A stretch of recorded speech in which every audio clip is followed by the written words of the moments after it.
Hello दोस्तों, जय हिंद। स्वागत है आपका आपके अपने YouTube channel citizen judicial classes में।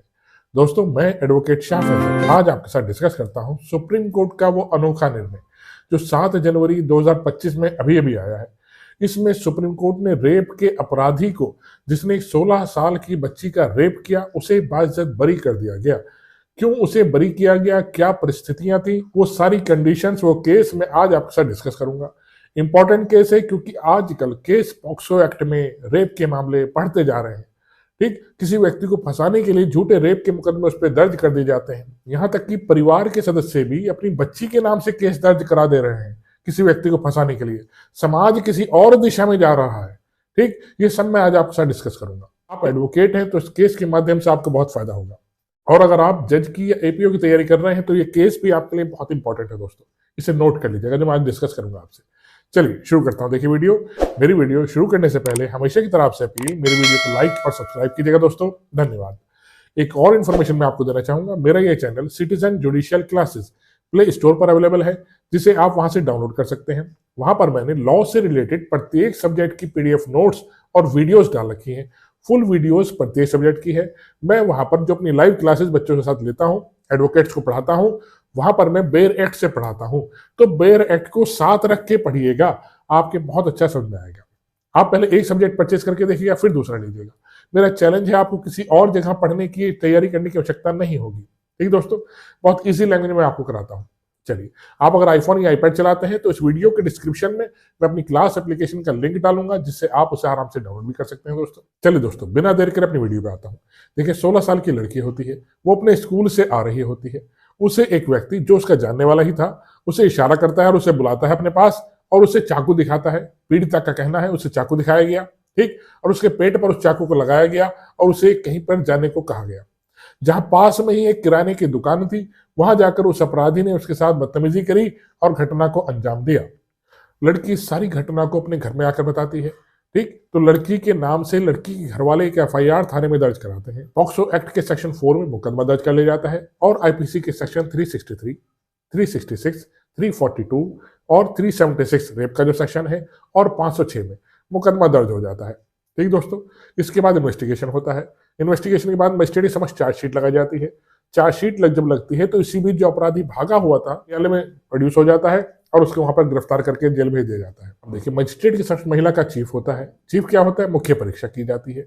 मुख्य परीक्षा में महिला मजिस्ट्रेट के समक्ष कहती है कि ये अपराधी मुझे चाकू के बल पर ले गया, मेरे पेट पर चाकू रखा और मुझसे कहा अगर तुम मेरे साथ नहीं गई तुम्हारे पिता और भाई को मैं जान से मार दूंगा। मैं इसी डर के कारण इसके साथ चली गई जहां इसने मेरे साथ रेप किया। तो महिला चीफ के समय मजिस्ट्रेट से कहती है, जब ये मेरे साथ बदतमीजी कर रहा होता है, मेरे साथ जबरदस्ती कर रहा होता है, तो मैंने इसके पैर पे एक डंडा मारा था जहां इसके चोट लगी थी। ये उसे बयान देती है।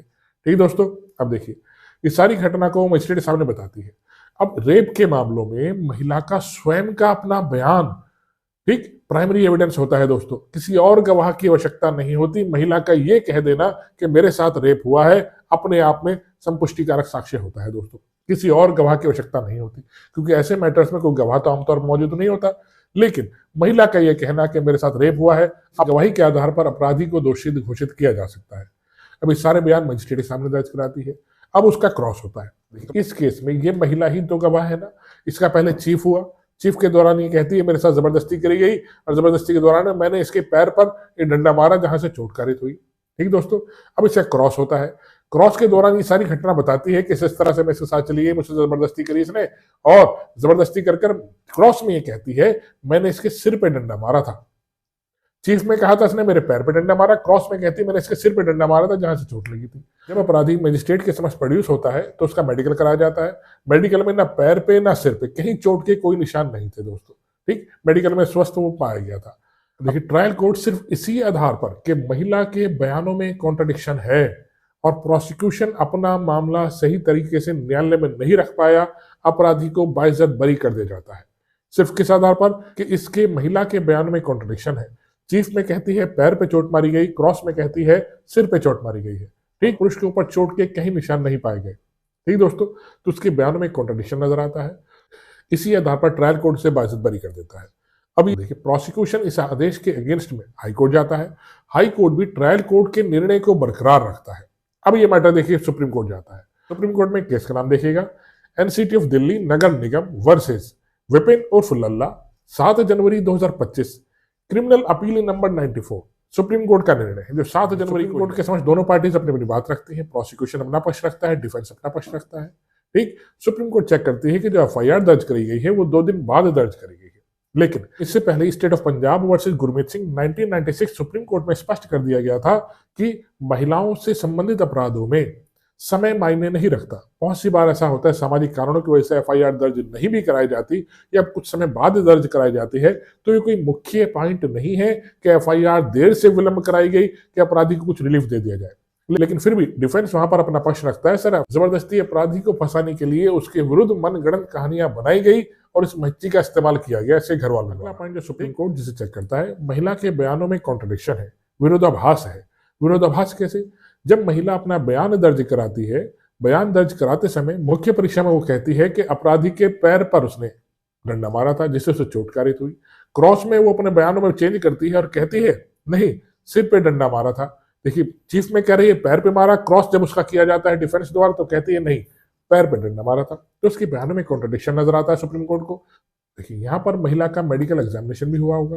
मेडिकल एग्जामिनेशन 2 दिन बाद हुआ। क्यों? क्योंकि घटना के 2 दिन बाद एफआईआर दर्ज कराई गई है और 2 दिन बाद एफआईआर हुई है तो 2 दिन बाद ही मेडिकल हुआ होगा, जिसमें रेप की पुष्टि नहीं हो पाई दोस्तों।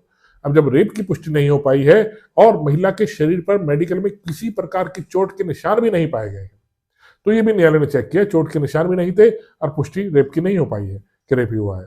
ठीक दोस्तों, तो ये पॉइंट है। इधर अपराधी का भी मेडिकल हुआ जिसके शरीर पर किसी प्रकार की चोट के निशान नहीं पाए गए, ना सिर पर ना पैर पर। जो महिला ने बताया मैंने पैर पे मारा, कभी कभी सिर पे मारा, तो उसकी चोट की पुष्टि नहीं हो पाई। तो उसके बयानों में ये भी कॉन्ट्रडिक्शन है, जिसके आधार पर ट्रायल कोर्ट ने, सुप्रीम कोर्ट ने माना कि इसे बरी किया होगा अपराधी। सुप्रीम कोर्ट ने चेक किया बिहेवियर ऑफ विटनेस। विटनेस कौन? ये स्वयं महिला, कोई और विटनेस इस मामले में नहीं था, लेकिन होना चाहिए था ना। जब महिला का यह कहना कि मैं स्कूल से आ रही थी, अपराधी मुझे रास्ते में मिला, ये मेरा पूर्व से परिचित था, ठीक, जो अपराधी था, तो मैं इसके पास चली गई। इसके पास जाने के परिणाम स्वरूप इसने मेरे पेट पे चाकू रखा और मुझे कहीं जाने के लिए जबरदस्ती प्रेस किया। तो वहां पर इतनी भीड़ भाड़ वाले एरिया, तो महिला ने शोर क्यों नहीं मचाया? मुझे जब जबरदस्ती ले जाया जा रहा था तो शोर मचाना चाहिए था। भीड़ तो मजिस्ट्रेट ने यहाँ पर उसके बिहेवियर में भी कॉन्ट्रडिक्शन। सुप्रीम कोर्ट ने इस केस में गाइडलाइन जारी करी है जो मैं आपसे डिस्कस करता हूँ, इसे ध्यान से देखिएगा। सुप्रीम कोर्ट ने माना रेप के मामलों में पीड़ित का स्वयं का बयान अपने आप में, पीड़ित स्वयं विटनेस होता है, कोई और गवाह तो होता नहीं है। तो उसकी गवाही के आधार पर जब किसी व्यक्ति को दोषसिद्ध किया जाता है तो उस दोषसिद्धि में जो पीड़ित अपने बयान दर्ज करा रही है, तो ये बयान ऐसे होते हैं जैसे किसी घायल व्यक्ति के बयान हो। ठीक दोस्तों, तो उन पे बहुत महत्व दिया जाना चाहिए। लेकिन जब किसी व्यक्ति को सिर्फ एक गवाह के आधार पर दोषसिद्ध किया जा रहा होगा तो उस गवाह की जांच न्यायालय को बहुत सावधानी पूर्वक करनी चाहिए। ठीक, क्योंकि सिर्फ एक गवाह है और उसके आधार पर दोषसिद्धि जब की जा रही है। ठीक, महिला के बयानों में कॉन्ट्रडिक्शन होना तो ये अपने आप में साबित है कि महिला ने झूठी एफआईआर दर्ज कराई है। ठीक, आमतौर पे देखिए अब नॉर्मल ट्रेंड चल पड़ा है, घर वाले जब किसी व्यक्ति को फंसाना चाहते हैं तो अपने घर की महिलाओं को, बच्चियों का इस्तेमाल किया जा रहा है दोस्तों। ठीक, किसी व्यक्ति को फंसाने के लिए उनके नाम से एफआईआर दर्ज करा दी जाती है, पॉक्सो में मुकदमे दर्ज करा लिए जाते हैं, बिना उन बच्चों का फ्यूचर जाने कि भविष्य क्या होगा। इसे कोर्ट में छोटी छोटी बारीकियों से सारे फैक्ट्स को देखते हुए सुप्रीम कोर्ट ने भी अपराधी को बाइज्जत बरी। आशा करता हूं मेरी वीडियो समझ में आई होगी दोस्तों। आई है इसे लाइक और सब्सक्राइब कीजिएगा और जो मेरा चैनल प्ले स्टोर पर है उसे डाउनलोड जरूर कर लीजिएगा दोस्तों। धन्यवाद। जय हिंद।